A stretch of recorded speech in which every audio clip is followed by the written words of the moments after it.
Hello everyone, welcome to this channel, and today we'll discuss, or that means we'll try to discuss about the sliding mechanism and the formation of the actomycin complex, which is also known as the sliding theory.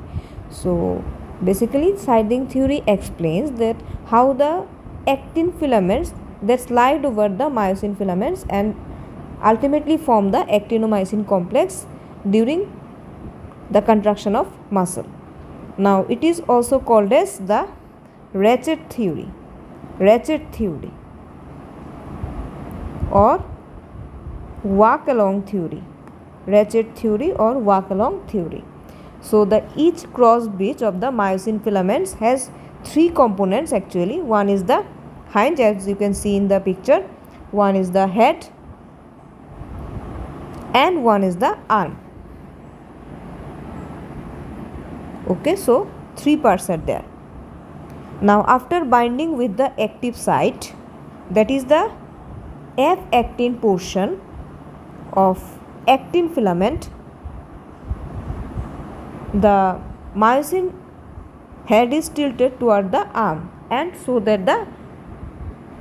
after that the actin filament is dragged with it, and now this tilting of the head is called the power stroke. As you can see, the actin filament is dragging the myosin head with it.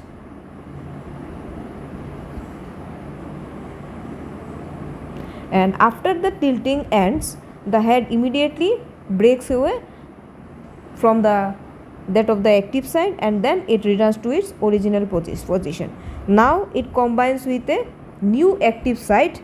That means this myosin head combines with a new active site of another actin molecule, and then the tilting movement, that is the pulling movement, occurs again.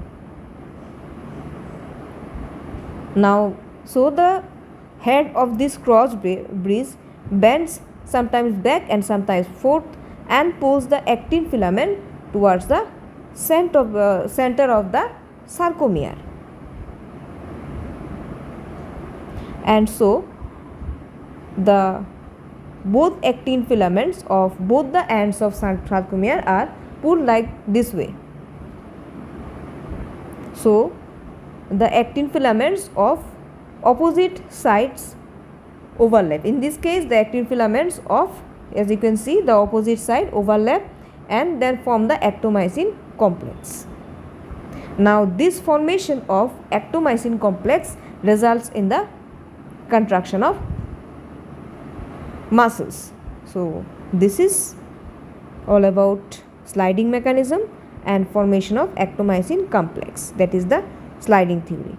And here I am ending my today's discussion, and if you guys like my videos, please subscribe the channel. Thanks for watching.